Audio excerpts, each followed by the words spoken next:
Hey there, it's time. It's time for a CGC unboxing. Let's go.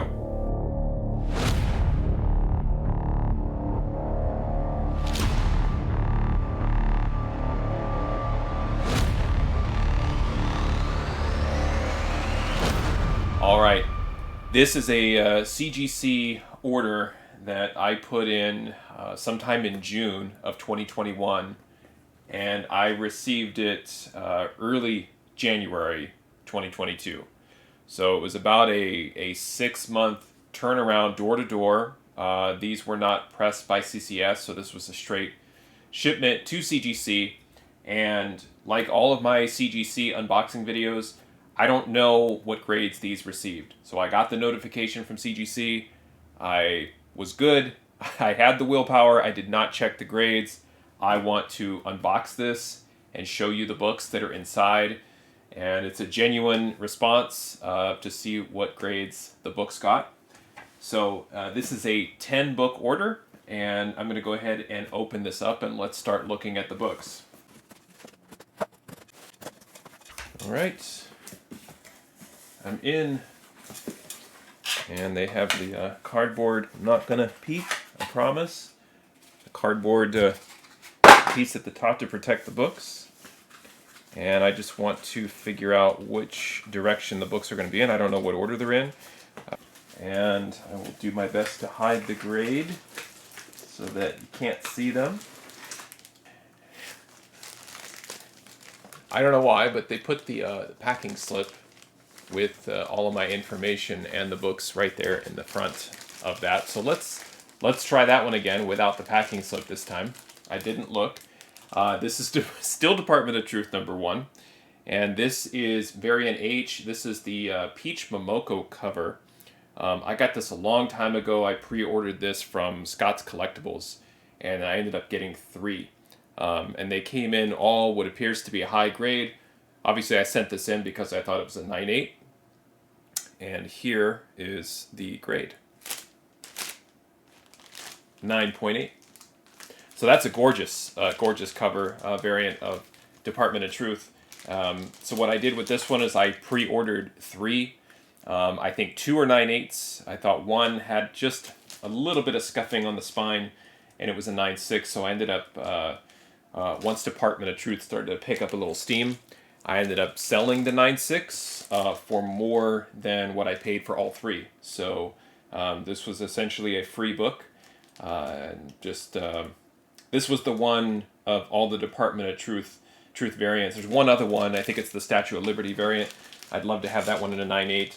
I've got cover A in a 9.8, and now I have the Momoko variant cover H. And this is the Virgin copy. There's a foil and a trade dress. I went with this one, which is just the Virgin copy. And what's nice about these covers too, when they're in the case and the slab, you basically have the trade dress up here in the label. So that's cool. All right, I'm going to have to find a place to stack these. All right, so that first book, it's a relief because I know the books weren't damaged. So the fact that the first one got a 9.8 and it was not damaged, so if that one was like a 6.5 or a 7.0 or 8.5, then that tells me that I didn't pack the books securely. So there's always that deep breath or that pit in my stomach when I look at the very first book, because if it's not at least in the 9.2, 9.4, 9.6 range, then it has to do with some sort of damage in transit or damage at the warehouse. So the fact that that one got a 9.8, my fingers are crossed that the rest are going to be okay as well. So continuing just from the front here, we have Something is Killing the Children #1, and this is the 4th printing. I could argue that this is my favorite of the sort of standard covers, and I would say standard meaning it's just there's cover A obviously, and then the late printings. So no variants, although a late printing is a variant. I don't want to get into all of that. I'm really nervous because this one, this was my favorite, the orange and black cover with Erica Slaughter on here. And what I've been doing is trying to send in one Something is Killing the Children book with every CGC shipment. Maybe not all the time, but trying to slip one in here or there. instead of sending them all together. This title has cooled off a bit, I would say, but I'm already all in and heavily invested in the series and want to continue to get as many of these books graded as possible. So here we go. This is the 4th printing of Something is Killing the Children. 9.8. Awesome. Awesome. I got to take this out of the bag. That's just gorgeous. Yeah, I love this cover. I know it's a late printing, and I just don't care. I don't care about the printings. I don't care about the rarity. I just love the art and the cover on this one. This is a Lee Garbett cover, and just, like I said, probably my favorite cover, aside from cover A, just being what people are aware of when they think of issue number 1. That's fantastic. Great book. 2 for 2 so far. 2 independent series that I've been reading and just kind of fell in love with when I returned to comics a couple years ago. All right, next one. We Live, number 1, speaking of independent stories. So I haven't read this one yet. I want to read it. It's got great reviews, limited series, and this was another book that I heavily pre-ordered. Most of the books came back with some scuffs. This was the best copy that I had and wanted to secure this one in a 9.8 in case this gets optioned or something's done with it, but really wanted to keep it here as I plan on reading it, and my expectations are that it's going to be a fun read, so here we go. 9.8, fantastic. So great cover, and this one I was worried about too because the front cover is actually not as wide as the interior pages, so sometimes you can get weirdness, some weird folding or overlapping there, or pressing into the interior pages. Very cool. Glad to add this one. Yeah, and it's noted as a wraparound gatefold cover. We Live, number 1, that was from Aftershock Comics. All right, so book number 4. Hawkeye, number 1. And this one, I'm going to just peek at the cover real quick. Okay, so this book, I do have a 9.8 already. I had a couple of copies, obviously, and the series came and went. I really, really enjoyed the Disney Plus series. I'm still iffy on Kate Bishop, though. I don't know if that's a hot take or not. Haley Steinfeld as Kate Bishop. I really liked the series. I just want to see where they take the character.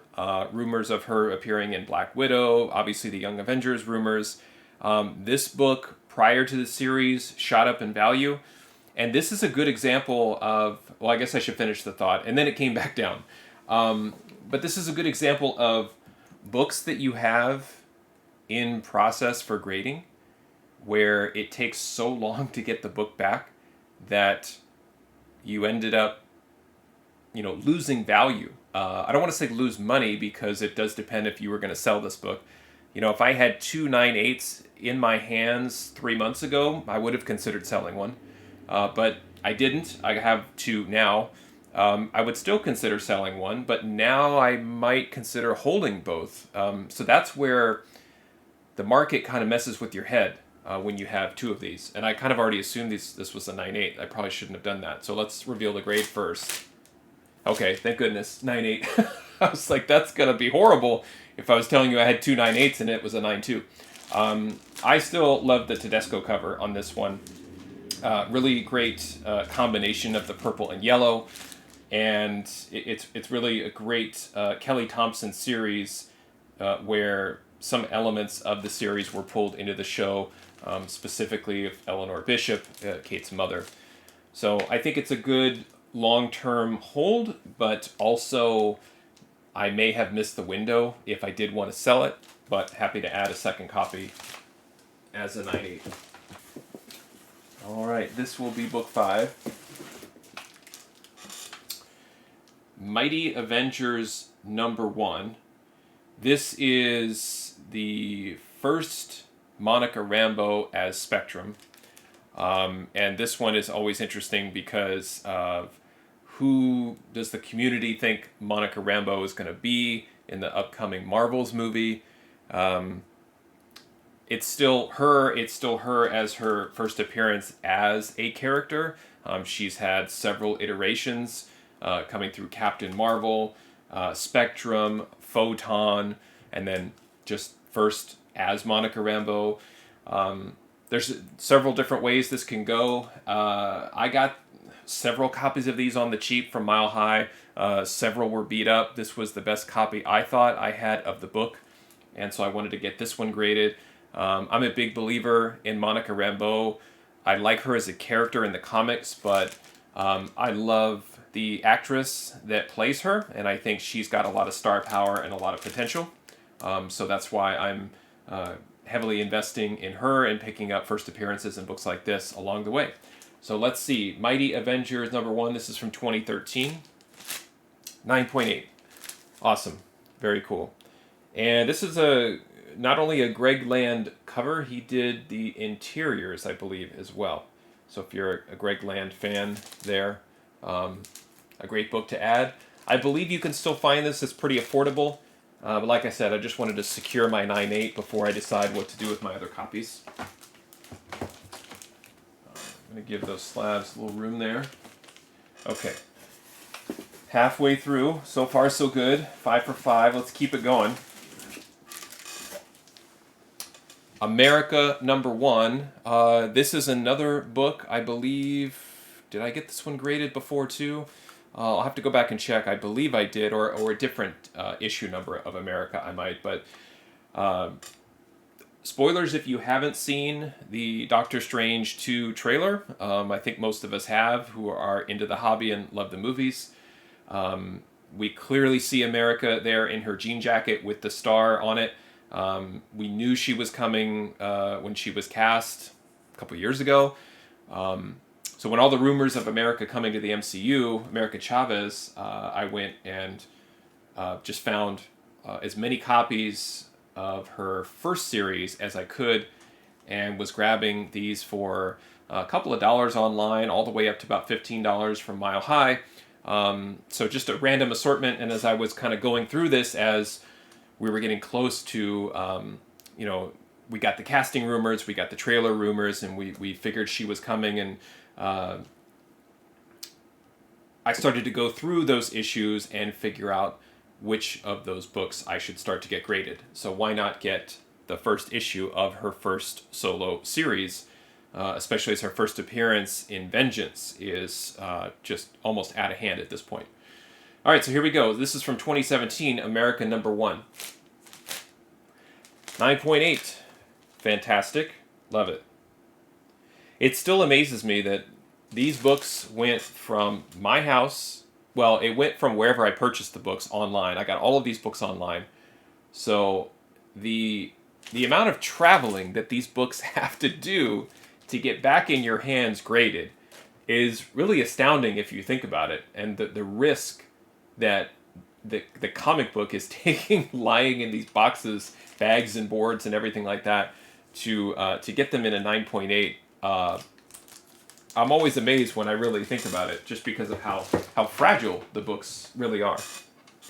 Okay. Magnificent Ms. Marvel #1, and this is the Babs Tarr variant. This one is an interesting story. This is a 1 in 25 incentive. This was brought to my attention, right when I got back into the hobby, and it was one of those that I looked really, really hard for online, couldn't find it. It was being hyped as a ghost, and I kind of gave up on it, and then I was like, no, I'm really determined to get this one. It was, again, the rumors of, what are the next generation of MCU stars, right? Ms. Marvel, America Chavez, Kate Bishop. A lot of these younger characters are going to be properties that Marvel puts into their Disney Plus shows and MCU theatrical releases. And I had missed the window of collecting Ms. Marvel based on when I was in and out of the hobby. So long story long, I ended up finding this on DCBS. Never ordered from them before, and I think I've only ordered 1 or 2 sets of comics from them, but I found 3 of these on DCBS. I couldn't believe it, and just was so shocked and got them at, I think it was under ratio, and just held on to them forever. And finally, last year said, you know what, I've got to send one of these in to see if one of them really is going to get the 9.8.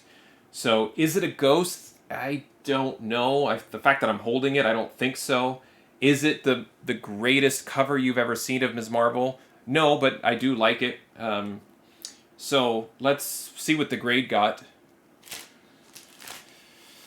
9.6. All right, so my first miss, so to speak. Yeah, I'll have to go in and see. They usually don't put grader notes on this, and I'll have to look and see why this specifically got a 9.6. Like I said, I didn't have it pressed. I just thought it was a straight 9.8.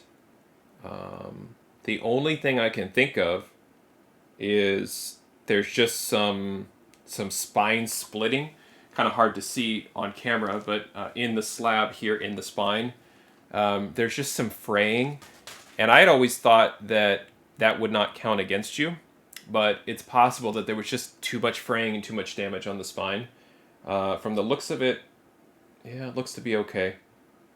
So the only thing this is going to do to me is going to make me look at the other 2 copies I have and see if those are 9.8 candidates. So, 9.6 is not a bad condition for this book for an incentive. The only other thing I can see too, it just has some weird creasing around the spine that's kind of up and out, almost like I didn't press this book, but it's very similar to what you would see if a book were to get pressed. All right, so I missed on one. That's okay. It's still a good book to have in a 9.6. I think it's still a great book to have raw. Still hard to find. Okay, let's keep going. Okay, this is Darth Vader number 6. All right, so this one, the first appearance of Inquisitors or the Inquisitor in Marvel Comics. I believe that we know, or at least we know of the rumors of some live-action Inquisitor character in the upcoming Obi-Wan Kenobi Disney Plus show.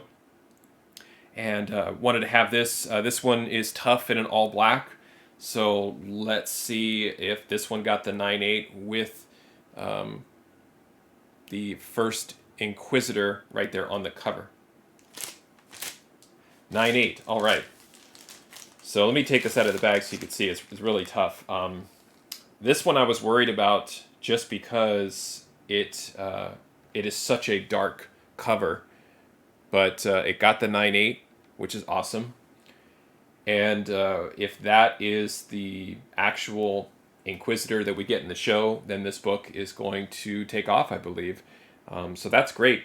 What I noticed too in the case is the book it's a little wrinkled, almost where there's a dent going from here to the top.